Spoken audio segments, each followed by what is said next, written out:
నమస్కారం, ఫోకస్ అనంత న్యూస్ కి స్వాగతం. హెడ్లైన్స్ చూద్దాం.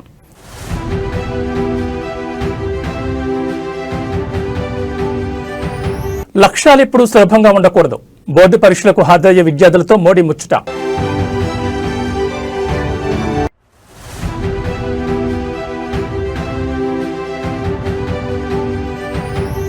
నేడు నిజామాబాద్ జిల్లాకు రేవంత్ రెడ్డి పలు అభివృద్ధి పనులకు శంకుస్థాపన.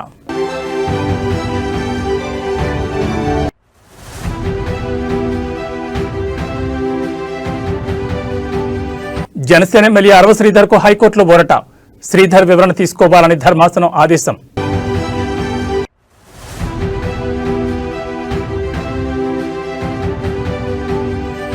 కాసేపట్లో జోగి రమేష్ ఇంటికి జగన్ రూటు మార్చుకున్న వైసీపీ అధినేత.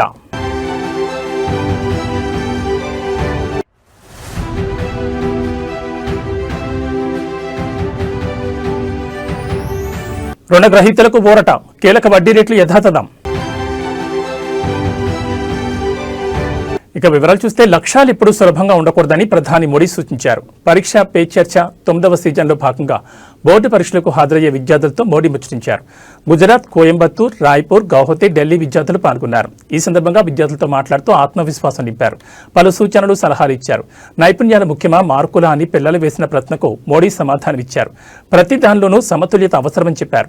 2 రకాల నైపుణ్యాలు ఉండాలని సూచించారు. నైపుణ్యం జ్ఞానంతో ప్రారంభమవుతుందని, దీంతో పాటు జీవిత నైపుణ్యాన్ని కూడా జాగ్రత్తగా చూసుకోవాలని సూచించారు. నిద్ర, మేల్కొనే సమయం, వ్యాయామం గురించి శ్రద్ధ వహించాలని సలహా ఇచ్చారు. ప్రతి నైపుణ్యాన్ని మెరుగుపరుచుకోవాలని మోడీ కోరారు. नमस्ते सर। नमस्ते। मैं श्रेया प्रधान हूँ सिक्किम से सर। सो एक सेल्फ कंपोज सॉन्ग है।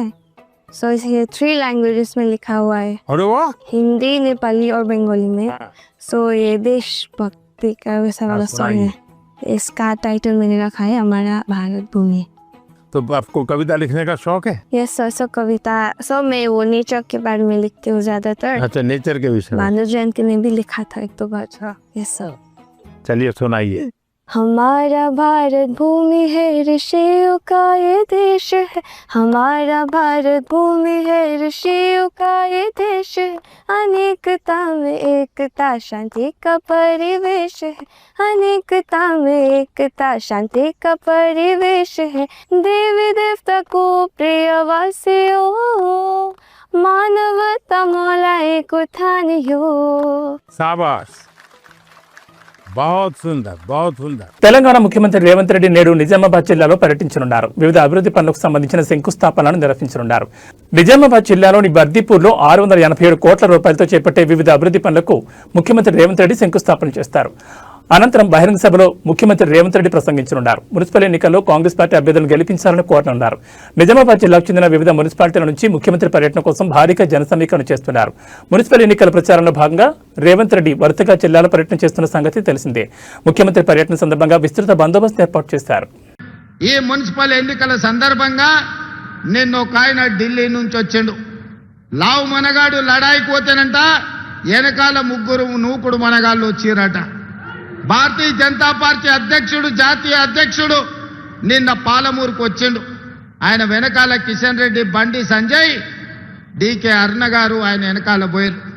మరి నేను అడుగుతున్నా ఈరోజు కిషన్ రెడ్డి గారిని, బండి సంజయ్ గారిని, డికే అరుణమ్మ గారిని, మీ జాతీయ అధ్యక్షుడిని తీసుకొచ్చింది కదా, మాకేం అభ్యంతరం లేదు. మోడీ గారిని, అమిత్ షా గారిని, మీ నాయకులు ఎంతమంది ఉన్నారో ఢిల్లీ మొత్తం, దేశం మొత్తం ఉన్నోళ్ళ అందరినీ తెలంగాణ రాష్ట్రంలో మున్సిపల్ ఎన్నికలలో ప్రచారానికి తీసుకురండి.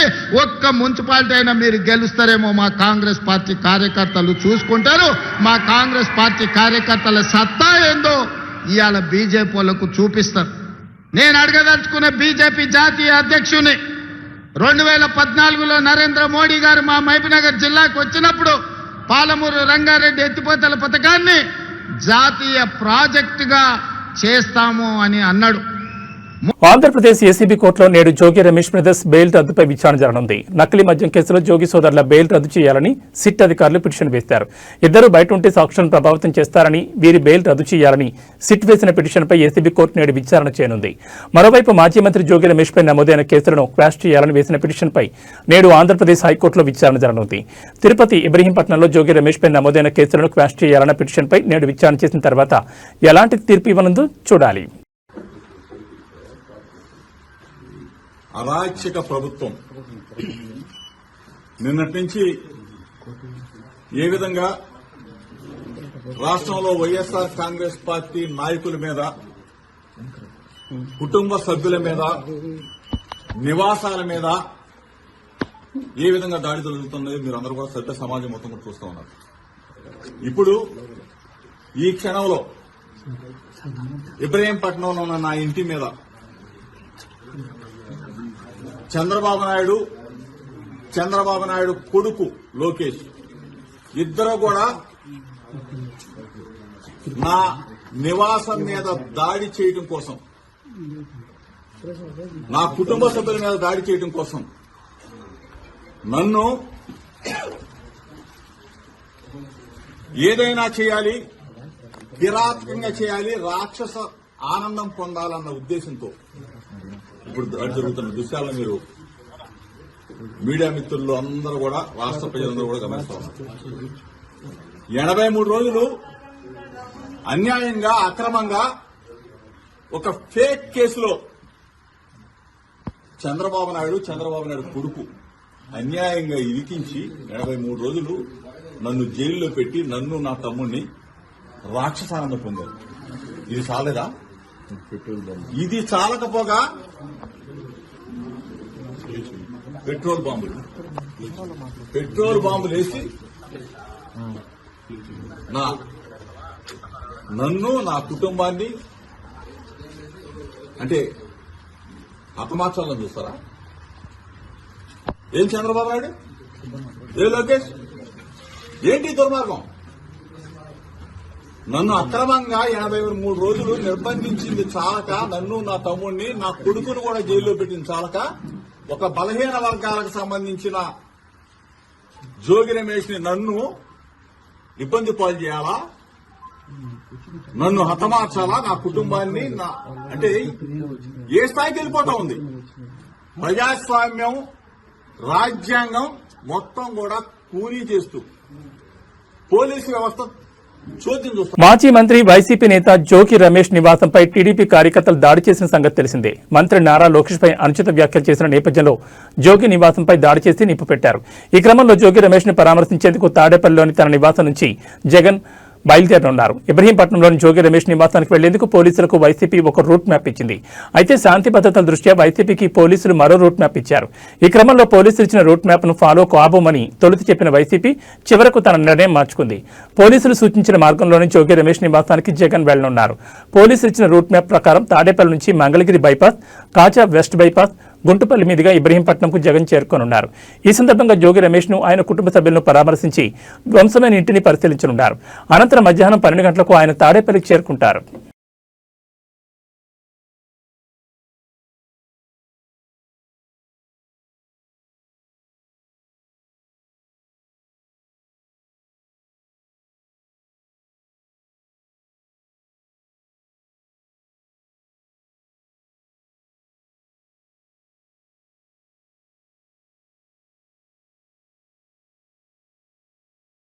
ఆంధ్రప్రదేశ్ మద్యం కుంభకోణం కేసులో నిందితుల బెయిల్ పిటిషన్పై నేడు ఏసీబీ కోర్టులో విచారణ జరగనుంది. ఈ కేసులో నిందితులుగా ఉన్న బాలాజీ గోవిందప్ప, ధనుంజయ రెడ్డి, కృష్ణమోహన్ రెడ్డిలకు కండిషన్ బెయిల్ ఇచ్చిన సంగతి తెలిసిందే. అయితే వీరి బెయిల్ను రద్దు చేయాలని సిట్ అధికారులు న్యాయస్థానాన్ని ఆశ్రయించారు. అయితే ఈ బెయిల్పై ముగ్గురు నిందితులు సుప్రీంకోర్టును ఆశ్రయించగా ట్రయల్ కోర్టులోనే విచారణ చేపట్టి నిర్ణయం తీసుకోవాలని చెప్పింది. దీంతో నేడు బాలాజీ గోవిందప్ప, ధనుంజయ రెడ్డి, కృష్ణమోహన్ రెడ్డి బెయిల్ పిటిషన్లపై ఏసీబీ కోర్టు విచారణ చేయనుంది. సిట్ మాత్రం వీరు బయట ఉంటే సాక్షులను ప్రభావితం చేసే అవకాశం ఉందని వాదించనుంది.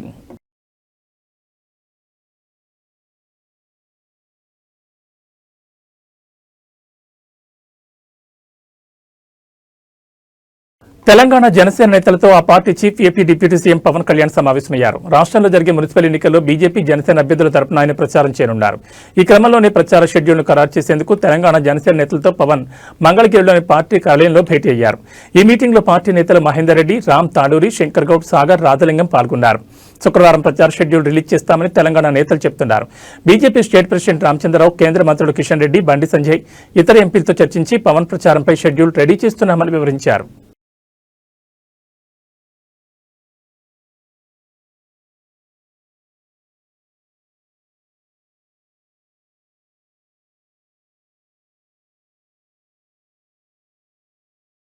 తెలంగాణ మున్సిపల్ ఎన్నికల్లో బీజేపీ జనసేన పొత్తుపై మంత్రి పొన్నం ప్రభాకర్ స్పందించారు. తెలంగాణను అవమానిస్తూ కొబ్బరి చెట్ల దిష్టి వంటి వ్యాఖ్యలు చేసిన పవన్ కళ్యాణ్తో బీజేపీ చేతులు కలపడం రాష్ట్ర ఆత్మగౌరవాన్ని దెబ్బతీయడమేనని విమర్శించారు. బడ్జెట్లో నిధులు ఇవ్వని బీజేపీ తెలంగాణ వ్యతిరేకులను అడ్డం పెట్టుకుని రాజకీయం చేస్తోందని ధ్వజమెత్తారు.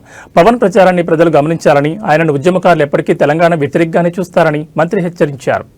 ఫెడరల్ సిస్టంలో ప్రజాస్వామిక భారతదేశంలో ఎవరు ఎక్కడికైనా పోవచ్చు, ఎవరెక్కడైనా కూడా రాజకీయాల్లో ఉండొచ్చు. కానీ ఆ ప్రాంత ప్రజలను అవమానపరుస్తూ ఆ ప్రాంత ప్రజల యొక్క ఆకాంక్షకు వ్యతిరేకంగా పోరాడి తెలంగాణ పట్ల పూర్తిగా చులకన భావంతో మాట్లాడి తెలంగాణ వేర్పాటువాదంగా చూపెట్టినటువంటి పవన్ కళ్యాణ్ గారు కోనసీమలో కొబ్బరి చెట్లు ఓడిపోతే తెలంగాణ వాళ్ళ కన్న దృష్టితో ఓడిపోయినటువంటి పవన్ కళ్యాణ్ గారు తెలంగాణలో అభ్యర్థులు పెడుతూ భారతీయ జనతా పార్టీ తోటి పొత్తుగా ఎన్నికల ప్రచారం కొనసాగిస్తాడంటే ఇది పూర్తిగా తెలంగాణ ప్రజలను అవమానపరచడమే. తెలంగాణ ప్రజలను కళ్ళు అంత దృష్టితోటి కోనసీమ కొబ్బరి చెట్లు ఎండిపోయినాయని మాట్లాడిన వ్యక్తి, అటువంటి వ్యక్తితోటి భారతీయ జనతా పార్టీ ఏ విధంగా పొత్తు పెట్టుకుంటుందో చెప్పాల్సిన అవసరం ఉంది. ఎన్నికల్లో ఓట్లు అడిగే ముందు భారతీయ జనతా పార్టీ తెలంగాణకు సంబంధించి లైంగిక వేధింపుల ఆరోపణలు ఎదుర్కొంటున్న రైల్వే కోడూరు జనసేన ఎమ్మెల్యే అరవ శ్రీధర్కు ఏపీ హైకోర్టులో ఊరట లభించింది. తనపై నమోదైన లైంగిక వేధింపుల కేసును కొట్టివేయాలని కోరుతూ ఆయన దాఖలు చేసిన పిటిషన్ను విచారించిన హైకోర్టు కీలక ఆదేశాలు జారీ చేసింది. ఈ వ్యవహారంపై అరవ శ్రీధర్ వివరణ తీసుకోవాలని పోలీసులను న్యాయస్థానం ఆదేశించింది. బీఎన్ఎస్ చట్టంలోని సెక్షన్ 35(3) నిబంధనల ప్రకారం నడుచుకోవాలని, అరెస్టు వంటి కఠిన చర్యలు తీసుకోవద్దని సూచించింది. ఒకవేళ అరెస్ట్ చేయాల్సి వస్తే తప్పనిసరిగా రాతపూర్వకంగా కారణాలు నమోదు చేయాలని ఆదేశించింది. విచారణ సందర్భంగా అరవ శ్రీధర్ తరపు న్యాయవాదులు తమ వాదనలు వినిపిస్తూ రాజకీయ దురుద్దేశంతోనే శ్రీధర్పై కేసు నమోదు చేశారని చెప్పారు. వాదనలు విన్న న్యాయమూర్తి జస్టిస్ వెంకట జ్యోతిర్మయి ఎమ్మెల్యే వివరణ తీసుకోవాలని పోలీసులను ఆదేశించారు. దీంతో ఆయనకు స్వల్ప ఊరట లభించినట్లయింది. కేసు వివరాల్లోకి వెళ్తే ఓ మహిళా ఉద్యోగి ఇచ్చిన ఫిర్యాదు మేరకు జాతీయ మానవ హక్కుల కమిషన్ ఆదేశాలతో రైల్వే కోడూరు పోలీసులు శ్రీధర్పై లైంగిక వేధింపుల కేసు నమోదు చేశారు. అయితే తనపై ఆమె చేసిన ఆరోపణలు నిజం కాదని ఎమ్మెల్యే తొలి నుంచి వాదిస్తున్నారు. మరోవైపు పార్టీ పరంగా కూడా ఈ విషయంపై జనసేన అధిష్టానం త్రిసభ్య కమిటీతో విచారణ జరిపించిన సంగతి తెలిసిందే. నాకు ఎవరైతే ఆ వ్యక్తికి జరిగిందో పూర్తిగా ఇది వ్యక్తిగత విషయం. దయచేసి ఎవరు కూడా పార్టీలకి రుద్దొద్దు. ముఖ్యంగా జనసేన పార్టీ అనే పేరు ఎత్తకుండా వ్యక్తిగత జరిగిన విషయం కాబట్టి వ్యక్తిగతంగానే నేను కమిటీకి సబ్మిట్ చేశాను. కమిటీ ఏదైతే మన పార్టీ చెప్తుందో అదేవిధంగా పార్టీ కూడా నాకు చెప్తారో ఆ చెప్పిన విధానం తర్వాతే నేను ముందుకెళ్తాను. ఖచ్చితంగా ఇన్వాల్వ్ అయ్యారండి. ఆయన ఇన్వాల్వ్మెంట్ ఖచ్చితంగా ఉంది. వాళ్ళు ఎప్పుడు కంట్రోల్ చేస్తూనే ఉండేవాళ్ళండి శ్రీధర్ నాతో చాలా సార్లు చెప్పి డమ్మీ క్యాండిడేట్ అండి. అది రైల్వే కోడూరులో ఉన్న ఎవరికైనా తెలుస్తుంది. తెలంగాణ సీఎం టీపీసీసీ మాజీ అధ్యక్షుడు రేవంత్ రెడ్డికి రాష్ట్ర హైకోర్టులో చుక్కెదురైంది. గతంలో తనపై నమోదైన క్రిమినల్ కేసులను కొట్టివేయాలని కోరుతూ ఆయన హైకోర్టులో దాఖలు చేసిన క్వాష్ పిటిషన్ను న్యాయస్థానం తోసిపుచ్చింది. ఈ వివాదానికి సంబంధించిన తదుపరి విచారణను కోర్టు ఈ నెల 21వ తేదీకి వాయిదా వేసింది. సీఎం రేవంత్ రెడ్డి టీపీసీసీ అధ్యక్షుడిగా ఉండగా 2023లో జరిగిన అసెంబ్లీ ఎన్నికల సమయంలో భూపాలపల్లిలో నిర్వహించిన ఒక బహిరంగ సభలో రేవంత్ రెడ్డి ప్రసంగిస్తూ మాజీ ఎమ్మెల్యే గండ్ర వెంకటరమణారెడ్డిపై అనుచిత వ్యాఖ్యలు చేశారు. దీంతో తన వ్యక్తిత్వాన్ని దెబ్బతీసేలా అభ్యంతరకర రీతిలో రేవంత్ రెడ్డి మాట్లాడారని గండ్ర వెంకటరమణారెడ్డి పోలీసులకు ఫిర్యాదు చేశారు. ఈ ఫిర్యాదు ఆధారంగా పోలీసులు రేవంత్ రెడ్డిపై క్రిమినల్ కేసులు నమోదు చేశారు. తాజాగా ఈ కేసులను కొట్టివేయాలని రేవంత్ రెడ్డి హైకోర్టును ఆశ్రయించారు. రాజకీయ కారణాలతోనే తనపై కేసులు పెట్టారని ఆయన తరపు న్యాయవాదులు వాదించినప్పటికీ న్యాయస్థానం ఆ వాదనతో ఏకీభవించలేదు. ప్రాథమిక ఆధారాలను పరిశీలించిన అనంతరం కేసు విచారణ దశలో ఉన్నందున ఇప్పుడు కొట్టివేయలేమని స్పష్టం చేస్తూ పిటిషన్ తిరస్కరించింది. దీంతో ఈ నెల 21న జరిగే విచారణలో కోర్టు ఎలాంటి నిర్ణయం తీసుకుంటుందోనని రాజకీయ వర్గాల్లో ఆసక్తి నెలకొంది. ఈ మున్సిపల్ ఎన్నికల సందర్భంగా నిన్న ఒక ఆయన ఢిల్లీ నుంచి వచ్చిండు. లావు మనగాడు లడాయికి పోతేనంట వెనకాల ముగ్గురు నూకుడు మనగాళ్ళు వచ్చిరట. భారతీయ జనతా పార్టీ అధ్యక్షుడు, జాతీయ అధ్యక్షుడు నిన్న పాలమూరుకు వచ్చిండు. ఆయన వెనకాల కిషన్ రెడ్డి, బండి సంజయ్, డీకే అరుణ గారు ఆయన వెనకాల పోయారు. మరి నేను అడుగుతున్నా ఈరోజు కిషన్ రెడ్డి గారిని, బండి సంజయ్ గారిని, డీకే అరుణమ్మ గారిని మీ జాతీయ అధ్యక్షుడిని తీసుకొచ్చిండ్రు కదా, మాకేం అభ్యంతరం లేదు. మోడీ గారిని, అమిత్ షా గారిని మీ నాయకులు ఎంతమంది ఉన్నారో ఢిల్లీ మొత్తం దేశం మొత్తం ఉన్నోళ్ళ అందరినీ తెలంగాణ రాష్ట్రంలో మున్సిపల్ ఎన్నికలలో ప్రచారానికి తీసుకురండి. ఒక్క మున్సిపాలిటీ అయినా మీరు గెలుస్తారేమో మా కాంగ్రెస్ పార్టీ కార్యకర్తలు చూసుకుంటారు. మా కాంగ్రెస్ పార్టీ కార్యకర్తల సత్తా ఏందో ఇవాళ బీజేపీ వాళ్ళకు చూపిస్తారు. నేను అడగదలుచుకున్న బీజేపీ జాతీయ అధ్యక్షుని 2014లో నరేంద్ర మోడీ గారు మా మహబూబ్నగర్ జిల్లాకు వచ్చినప్పుడు పాలమూరు రంగారెడ్డి ఎత్తిపోతల పథకాన్ని జాతీయ ప్రాజెక్టుగా చేస్తాము అని అన్నాడు. 3 సార్లు మోడీ గారు ప్రధానమంత్రి అయ్యాడు. 12 సంవత్సరాలు బీజేపీ అధికారంలో ఉంది. మీకు చేతులు రాలేదా? పాలమూరు రంగారెడ్డి ఎత్తిపోతల పథకాన్ని జాతీయ ప్రాజెక్టుగా ప్రకటించాలన్న ఆలోచన గాని మీకు దేవుడు ఇవ్వలేదా అని నేను అడుగుతున్నా. ఇవాళ కాళేశ్వరం ఇయ్యలేదు. వైఎస్ఆర్ జిల్లా ప్రొద్దుటూరులో ఒక కాఫీని ముగ్గురికి పంచి ఇవ్వలేదన్న కోపంతో మున్సిపల్ అధికారి అత్యుత్సాహం ప్రదర్శించారు. హోటల్ యజమాని నిరాకరించడంతో ఆగ్రహించిన అధికారి 15 నిమిషాల్లో జేసీబీ తెప్పించి హోటల్ ముందున్న ర్యాంపును అక్రమ కట్టడమంటూ తొలగించేందుకు యత్నించారు. యజమాని రోడ్డుపై పడుకుని జేసీబీని అడ్డుకోవడంతో అధికారులు వెనక్కి తగ్గారు.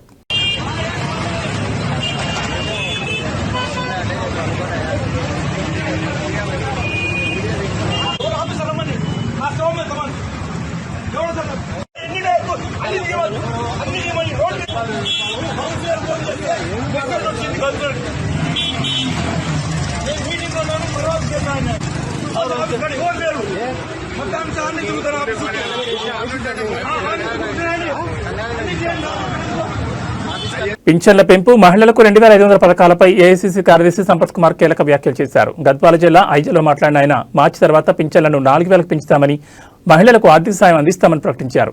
గత ప్రభుత్వం వల్ల దెబ్బతిన్న ఆర్థిక వ్యవస్థను సీఎం రేవంత్ రెడ్డి చక్కదిద్దుతున్నారని, ఇప్పటికే ఉచిత బస్సు, ఇందిరమ్మ ఇల్లు వంటి హామీలను అమలు చేశామని ఆయన ఈ సందర్భంగా గుర్తు చేశారు. రేవంత్ రెడ్డి నుంచి రేషన్ కార్డులు వచ్చినాయి, కాంగ్రెస్ నుంచి రేవంత్ రెడ్డి నుంచి. ఇందిరమ్మ ఇండ్లు వచ్చినాయి, కాంగ్రెస్ నుంచి రేవంత్ రెడ్డి నుంచి. దాదాపు 10 సంవత్సరాల అధికారం నుండి రేషన్ కార్డు ఒక్కటంటే ఒక్కటిలే, డబుల్ బెడ్రూమ్ అంటే ఒక్కటంటే ఒక్కటిలే. కానీ 2 సంవత్సరాలనే ఇవన్నీ చేసుకుంటూ ముందుకు పోతా ఉన్నాం. అయినా ఇంకా చేయాల్సిన అవసరం ఉంది. వాస్తవం మాకు గుర్తుంది, మీ అందరికి 2500 రూపాయలు ఇవ్వాలి, పెన్షన్ 4000 రూపాయలు చేయాలి. మీ అమ్మ నీవెట్లయితే నీ భర్త సంపాదించిన ఆక్సంచులో పెట్టుకొని రూపాయి జమ చేసి ఎట్లయితే సంసారాన్ని నడుపుతావో అట్లే ముఖ్యమంత్రి రేవంత్ రెడ్డి అయ్యేటప్పుడు చిల్లి గవ్వలేదు రాష్ట్రంలో. 10 రూపాయలు కూడా లేవు. మొత్తం బుక్కేసిండ్రు, తినేసిండ్రు, మింగేసిండ్రు, ఆస్తులు సంపాదించుకున్నారు. కానీ అభివృద్ధి చేయలే, గల్లపెట్ట ఖాళీ అయింది. అసలు సందర్భంలో రేవంత్ రెడ్డి వచ్చిన తర్వాత గౌరవ ముఖ్యమంత్రి వైసీపీ అధినేత మాజీ ముఖ్యమంత్రి వైఎస్ జగన్మోహన్ రెడ్డి నేడు విజయవాడలో పర్యటించనున్నారు. ఇటీవల దాడులకు గురైన మాజీ మంత్రి జోగి రమేష్ నివాసాన్ని సందర్శించి ఆయన కుటుంబాన్ని పరామర్శించనున్నారు. అయితే ఈ పర్యటన నేపథ్యంలో విజయవాడలో హైటెన్షన్ నెలకొంది. శాంతి భద్రతలు, ట్రాఫిక్ సమస్యల దృష్ట్యా 1 టౌన్ పోలీసులు మాజీ మంత్రి వెల్లంపల్లి శ్రీనివాస్, వైసీపీ నేత మల్లాది విష్ణు, దేవినేని అవినాష్ తదితరులకు ముందస్తు నోటీసులు జారీ చేశారు. ఎటువంటి ర్యాలీలు, ఊరేగింపులు నిర్వహించకూడదని, భారీగా జనసమీకరణ చేయొద్దని పోలీసులు స్పష్టం చేశారు. జగన్ ప్రయాణించే రూట్ మ్యాప్ పై కూడా పోలీసులు ఆంక్షలు విధించారు. దీనిపై వైసీపీ శ్రేణులు తీవ్ర ఆగ్రహం వ్యక్తం చేస్తున్నాయి.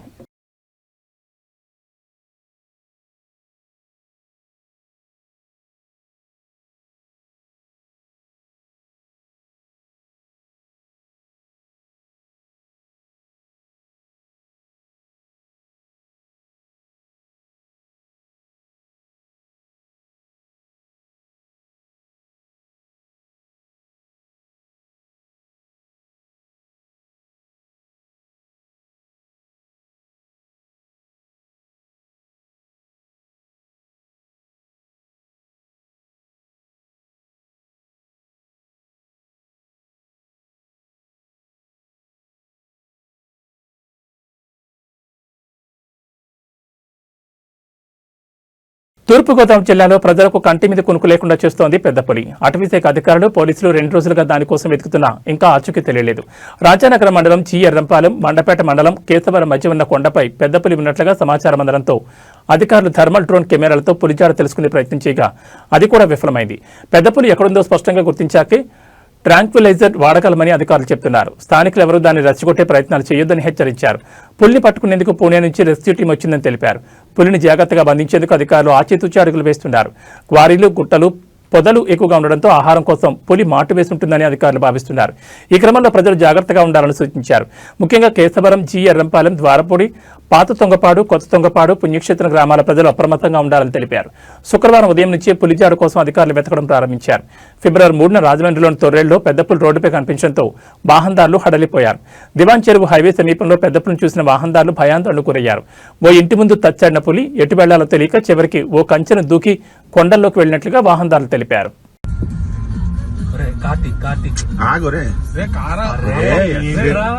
భయపెట్టేసి లోపలికి పంపించేస్తావు. ఆపోజిట్ లో వస్తున్నారు, ఆగు. అరే దానికి ఏం చేయాలి తెలియట్లేదు రా. లాస్ట్ ఆ సైజ్ ఏంటి రా. లోపల దూకింది రైట్ సైడ్ కి. భారతీయ రిజర్వ్ బ్యాంక్ కీలక వడ్డీ రేట్లను యథాతథంగా ఉంచింది. పాలసీ రెపో రేటును ప్రస్తుతం ఉన్న 5.25% మధ్య కొనసాగించాలని ద్రవ్య పరపతి కమిటీ ఏకగ్రీవంగా నిర్ణయించినట్లు ఆర్బీఐ గవర్నర్ సంజయ్ మల్హోత్రా ప్రకటించారు. దీంతో పాటు తమ న్యూట్రల్ మానిటరీ పాలసీ వైఖరికి కట్టుబడి ఉన్నట్లు ఆయన స్పష్టం చేశారు. దేశ ఆర్థిక పరిస్థితులు, భవిష్యత్ అంచనాను జాగ్రత్తగా పరిశీలించిన తర్వాతే ఈ నిర్ణయం తీసుకున్నట్లు గవర్నర్ తెలిపారు. గత డిసెంబర్ సమావేశం తర్వాత ప్రపంచవ్యాప్తంగా ప్రతికూలతలు పెరిగినప్పటికీ ప్రభుత్వం కుదుర్చుకున్న వాణిజ్య ఒప్పందాలు ఆర్థిక వ్యవస్థకు సానుకూలంగా ఉన్నాయని ఆయన అన్నారు. ద్రవ్యోల్బణాన్ని నియంత్రిస్తూనే వృద్ధికి ఆటంకం కలగకుండా సమతౌల్యం పాటించడమే న్యూట్రల్ వైఖరి ఉద్దేశమని వివరించారు. ద్రవ్యోల్బణం అదుపులోనే ఉందని, ఆర్బీఐ నిర్దేశించిన సహన పరిమితి కంటే తక్కువగా ఉందని మల్హోత్రా పేర్కొన్నారు. 2026-27 ఆర్థిక సంవత్సరం తొలి 2 త్రైమాసికాలకు సిపిఐ ద్రవ్యోల్బణ అంచనాలను వరుసగా 4%, 4.2% సవరించినట్టు తెలిపారు. భారత ఆర్థిక వ్యవస్థ వృద్ధి అంచనాలు ఆశాజనకంగా ఉన్నాయని, దేశీయ అంశాలే దీనికి కారణమని ఆయన అభిప్రాయపడ్డారు. గత డిసెంబర్లో జరిగిన సమీక్షలో వృద్ధిని ప్రోత్సహించేందుకు ఆర్బీఐ రెపో రేటును 5.5% నుంచి 5.25% తగ్గించిన విషయం తెలిసిందే. అంతకుముందు ఆగస్టు, అక్టోబర్లలో రేట్లను స్థిరంగా ఉంచింది. ప్రస్తుతం రేట్లలో మార్పు లేనందున గృహ, వాహన రుణాలతో సహా ఇతర రుణాలపై వడ్డీ రేట్లు ఇప్పట్లో పెరిగే అవకాశం లేదు. The Indian economy continues on a steady improving trajectory, with real GDP poised to register significant higher growth of 7.4% this year as compared to the previous year. Amidst global headwinds, private consumption and fixed investment both supported growth. Net external demand, however, remained a drag, with imports outpacing exports. On the supply side, growth in real GVA on the back of a strong contribution from the services sector and revival in manufacturing activity is estimated at 7.3% this year. Going forward, economic activity is expected to hold up well in the next year. Agricultural activity will be supported by healthy reservoir levels, robust rabi sowing, and improvement in crop vegetation conditions. బంగారం, వెండి ధరల పతనం సామాన్యులకు ఊరటనిస్తోంది. గత కొన్ని రోజులుగా అమాంతం పెరిగిన ధరలు ఒక్కసారిగా దిగి వస్తున్నాయి. ఇవాళ హైదరాబాద్ బులియన్ మార్కెట్లో నేడు కిలో వెండి ధరపై ఏకంగా 20,000 తగ్గింది.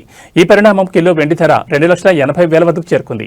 గత 2 రోజుల్లోనే వెండి ధర ఏకంగా 40,000 మేర క్షీణించడం ఇన్వెస్టర్లను, కొనుగోలుదారులను ఆశ్చర్యానికి గురిచేస్తోంది. నిన్న కూడా కిలోపై 20,000 మేర తగ్గిన విషయం తెలిసిందే. మరోవైపు 10 గ్రాముల 24 క్యారెట్ల స్వచ్ఛమైన బంగారంపై 2,070 రూపాయలు తగ్గి 1,52,350 వద్ద ధర కొనసాగుతుండగా 22 క్యారెట్ల బంగారంపై 1,900 తగ్గి ధర 10 గ్రాములకు 1,39,650గా ఉంది. ప్రపంచ మార్కెట్లో వెండి ధరలు గణనీయంగా తగ్గడం స్థానిక మార్కెట్పై ప్రభావం చూపుతోంది. ధరలు రికార్డు స్థాయికి చేరడంతో ఇన్వెస్టర్లు పెద్ద ఎత్తున వెండిని విక్రయించి లాభాలు స్వీకరిస్తున్నారు. అంతర్జాతీయంగా డాలర్ విలువ పెరగడం వల్ల బంగారం, వెండి ధరలు తగ్గుముఖం పట్టాయి. పెళ్లిళ్ల సీజన్ సమీపిస్తున్న తరుణంలో ఈ ధరల తగ్గింపు మధ్యతరగతి ప్రజలకు పెద్ద ఊరటనిస్తోంది. అయితే అంతర్జాతీయ పరిణామాల దృష్ట్యా ధరలు మరికొంతకాలం ఒడిదుడుకులకు లోనయ్యే అవకాశం ఉందని ఆర్థిక నిపుణులు హెచ్చరిస్తున్నారు.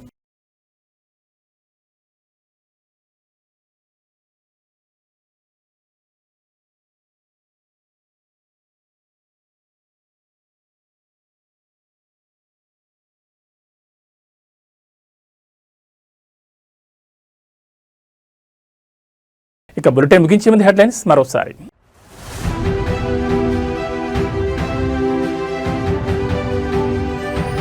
లక్ష్యాలు ఎప్పుడూ సులభంగా ఉండకూడదు. బోర్డు పరీక్షలకు హాజరయ్యే విద్యార్థులతో మోడీ ముచ్చట.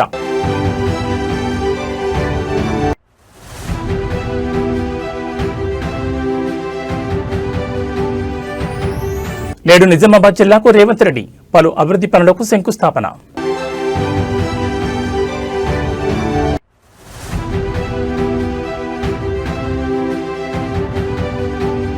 జనసేన ఎమ్మెల్యే అరవ శ్రీధర్కు హైకోర్టులో ఊరట. శ్రీధర్ వివరణ తీసుకోవాలని ధర్మాసనం ఆదేశం.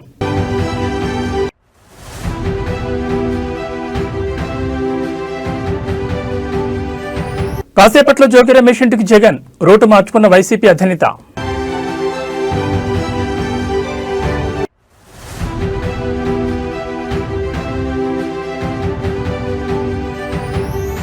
రుణగ్రహీతలకు ఊరట. కీలక వడ్డీ రేట్లు యథాతథం. ఏబీ బులెటిన్ విశేషాలు. నమస్కారం.